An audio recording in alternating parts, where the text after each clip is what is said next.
तो जनाब, world test championship के फाइनल में पहुंचने वाली मेजबान जनूबी अफ्रीका और जीत से साल का आगाज करने की उम्मीद लिए पाकिस्तानी टीम केप टाउन में आज मद्दे मुकाबल होंगी। और जनूबी अफ्रीका को पाकिस्तान के खिलाफ 2 मैचों की सीरीज में 1-0 की बढ़तरी पहले से हासिल है। जनूबी अफ्रीका ने पहला टेस्ट मैच दिलचस्प अंदाज में 2 विकेटों से जीत लिया था। Batter Aiden Markram man of the match करार पाए थे। जनूबी अफ्रीका दूसरा टेस्ट मैच भी जीतने की कोशिश करेगा, जबकि पाकिस्तान ने इस टेस्ट सीरीज को बराबर करने के लिए दूसरा टेस्ट जीतने के लिए हर मुमकिन कोशिश करेगा। वाज़ेह रहे कि केप टाउन में खेले गए चारों टेस्ट मेजबान टीम जीत चुकी है और पाकिस्तान ने अब तक जनूबी अफ्रीका में सिर्फ 2 टेस्ट जीते हैं और आखिरी टेस्ट इंजमामुल हक की कप्तानी में जनवरी 2007 में जीता था। उधर केप टाउन में प्रेस कॉन्फ्रेंस करते हुए हमारे जो कप्तान है शान मसूद, उनका कहना है कि हतमी 11 का फैसला अभी तक नहीं हुआ है। एक बार दोबारा विकेट देखेंगे, फिर तय करेंगे कि केप टाउन की विकेट सेंचुरियन से मुख्तलिफ है या नहीं। घास थोड़ा कम है, कंडीशंस देखकर अपनी बेहतरीन 11 का फैसला करेंगे। चलें जी, ये तो आपने शान मसूद की बात सुन ली है। अब जरा हम इस पर डिस्कशन करते हैं। सैयद मोहम्मद अवैस हमारे साथ मौजूद होंगे और हमें ज्वाइन कर चुके हैं सलीम खालिक साहब, दोनों ही स्पोर्ट्स तज्जियाकार हैं।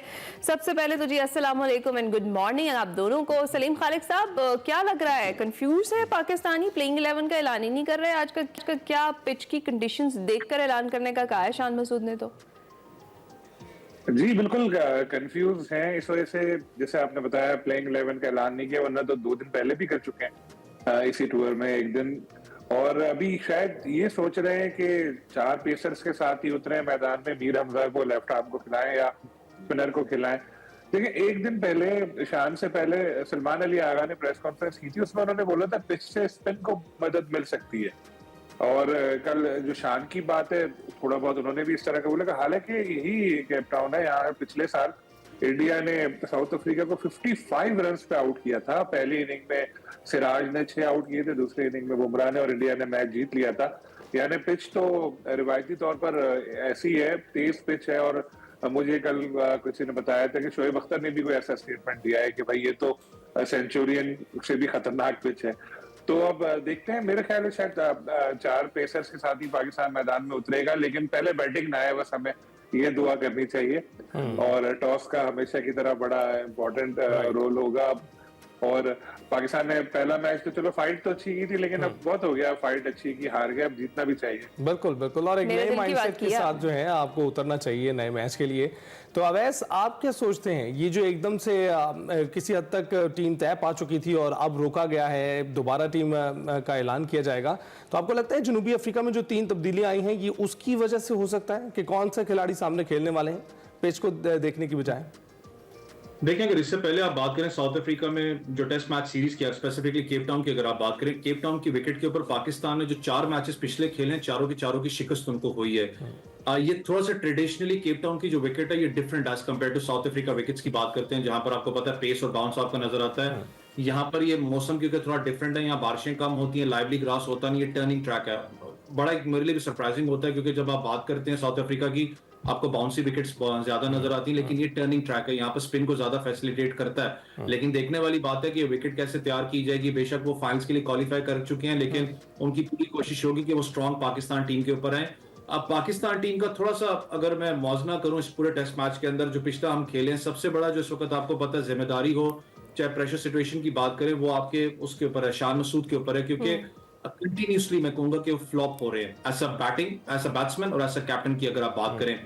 बैटिंग ऑर्डर के अंदर मुझे पता है कि शान मसूद ने पूरी जिंदगी काउंटी क्रिकेट हो जाए, चाहे यूबीएल के लिए जब फर्स्ट क्लास खेलते हुए आए, वो ओपन करते रहे हैं। पहले वो मिडिल ऑर्डर में खेले थे पाकिस्तान के लिए, मुझे लगा शायद पोजीशन ठीक नहीं है, उनको ओपन करवाना चाहिए, लेकिन रिलैक्स पोजीशन में नजर नहीं आए। कप्तानी में जो सबसे बड़ा फ्लॉ मुझे कप्तानी में आज भी उनका नजर आता है, वो कहीं ना कहीं गुम हो जाते हैं। आप उनको अगर आप उनके फेस से रीड करें तो एक्सप्रेशन से लगता है कि गुम हो चुके हैं, वो हाजिर नहीं है टीम के अंदर। आप बात करते हैं इस वक्त, आप टीम की ओवरऑल बात करें परफॉर्मेंसेस की, तो जहां पर आपके पास इस वक्त व्हाइट बॉल का कप्तान बैठा हुआ है, एक्स कप्तान भी बैठा हुआ है, तो डिस्कशन कोई बुरी चीज नहीं होती जब आप कंसल्टेशन इसमें करते हैं, बात करते हैं एक दूसरे के साथ कि यार क्या इश्यू है, क्या मुश्किलात है। लेकिन आपने बात ही नहीं करनी है। और सबसे बड़ा जो फ्लॉ मुझे नजर आता था हमेशा, चाहे वो बाबर आजम की कप्तानी में हो, चाहे शान मसूद की कप्तानी में हो, जिस वक्त एक बॉलर जब पिट रहा होता है तो उसको सबसे ज्यादा जो भरोसा और सबसे ज्यादा रिलैक्सेशन पोजीशन होती है वो होती है अपने कप्तान की, कि वो आके उससे बात करता है, उसको थोड़ा सा अपना रिलैक्स करता है। मैंने वो चीज देखी नहीं है, कोऑर्डिनेशन नहीं है ये चीज। तो रिजवान की कप्तानी में ये बात है? सॉरी क्या कह रहे हैं? रिजवान की कप्तानी में क्या ये बात है? जी जी, रिजवान की कप्तानी में तो ये बात है, क्योंकि रिजवान ने जिस तरीके से परफॉर्मेंस अपना पूरे इस टूर्नामेंट के अंदर, स्पेसिफिकली अगर आप बात करें ओडीआई क्रिकेट की, आप बात करें T20 की, मुझे थोड़ा सा रिजवान का ये लगा जरूर है कि एटलीस्ट फील्ड को बिजी रखते हैं। आपने देखा होगा कि विकेट कीपिंग के अंदर Engaged बात रखते कर हैं, रहे होते हैं, बॉलर्स के साथ बात कर रहे होते हैं, रिलैक्स पोजीशन में बात करते हैं। लेकिन मसला दो है, मैं फिर इस चीज को रिपीट करूंगा, जब ऐसा कप्तान, याद रखिएगा हमेशा, जब आपकी खुद की इंडिविजुअल परफॉर्मेंस ना हो और कलेक्टिवली जब आप टीम मीटिंग्स में बैठते हो, क्योंकि टीम मीटिंग्स ऐसे नहीं होती कि पूरी की पूरी टीम बैठी हुई और आप बात कर रहे हो, तो जब मैच कैजुअल के हिसाब से, क्योंकि पहले ओपनर्स बैठते हैं, मिड ऑर्डर का बैट्समैन बैठता है, उनको एक अपना रोड मैप दिया जाता है, रोड मैप के आपने क्या करना है, उसमें कप्तान हर चीज में बैठता है, वो ज्यादा बात नहीं करता। उसको डर इस चीज का लगा रहता है कि यार अगर मैं बात करूंगा कि ये ना प्रेशर कुकर फटे हुआ लगे, भाई तेरी परफॉर्मेंस आती, ये चीज लगी रहती, नेचुरल साइकी है।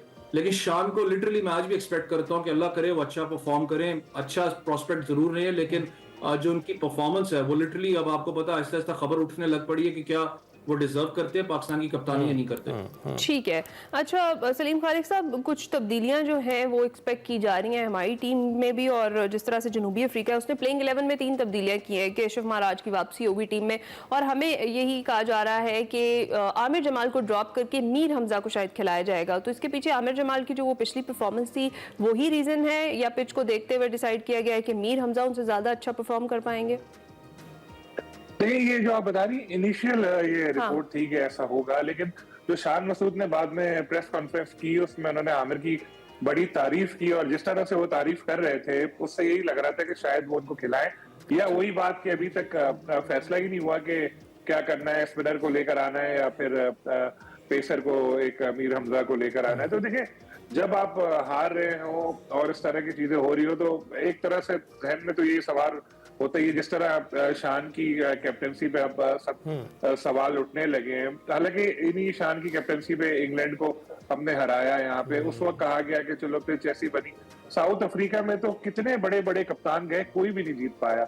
हमें अपनी टीम की परफॉर्मेंस भी देखनी चाहिए ना, कि चलो ठीक है शान अच्छा नहीं परफॉर्म कर रहा तो बाकी टीम की परफॉर्मेंस भी अच्छी नहीं है। अगर हम देखें बैटिंग लाइन हमारी पिछले मैच में भी किस तरह से खेले, हमारे टॉप बैट्समैन किस तरह जा रहे हैं। शान का मसला ये है कि स्टार्ट अच्छा लेते हैं, उसके बाद वो आउट हो जाते हैं। और ये इंग्लैंड के खिलाफ एक सेंचुरी भी की थी उन्होंने, लेकिन बिल्कुल ठीक कह रहे हैं जो भाई हैं कि कंसिस्टेंसी होनी चाहिए। एक कैप्टन है, उसको एक ऐसे आगे बढ़कर ऐसा परफॉर्म करना चाहिए कि नजर आए।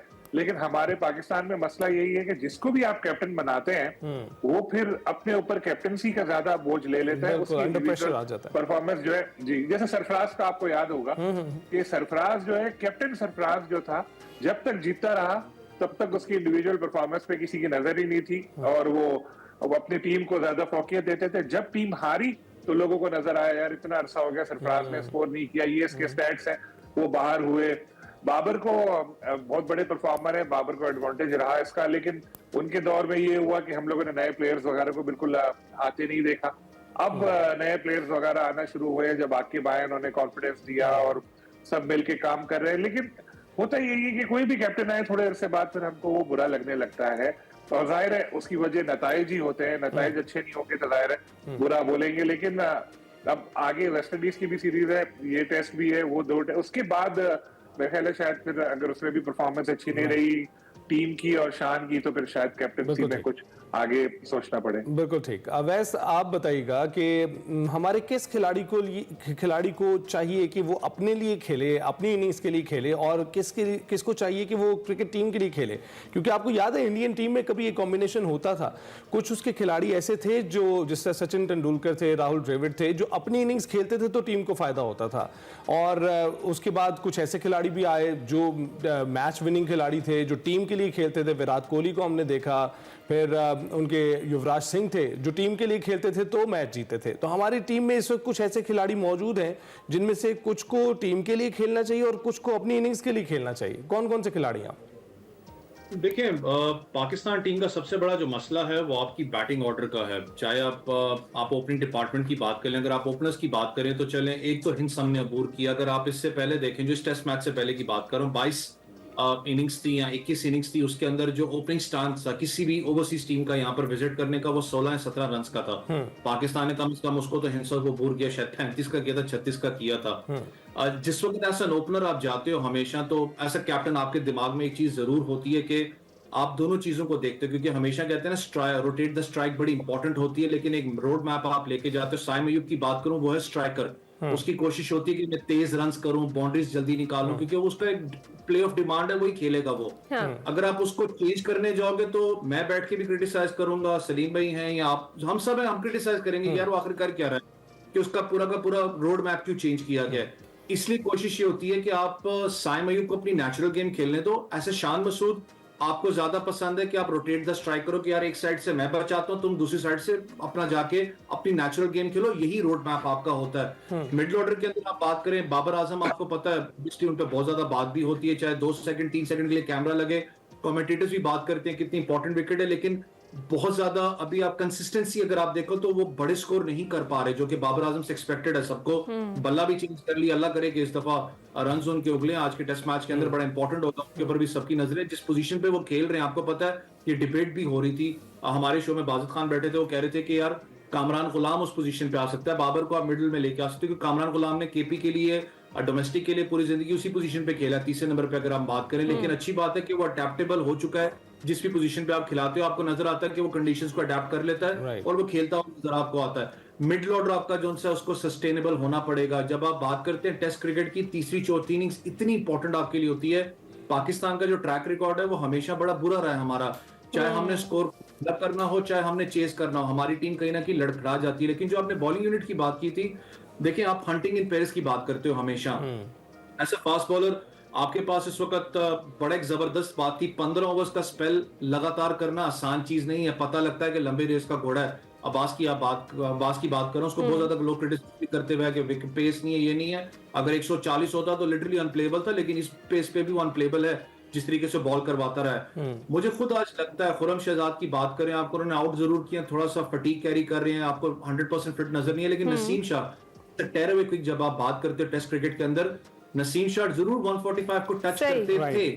इस मैच के अंदर उनकी पेस ड्रॉप हुई है, इसका मतलब वो कहीं ना कहीं फिटनेस जो उनका मसला आपको नसीम शाह का। आपके पास मीर हमजा मौजूद है, तो आपकी बेस्ट ओपोनेंट है, आप उसको बीच में डालें इस टीम के अंदर। बिल्कुल ठीक है, बिल्कुल।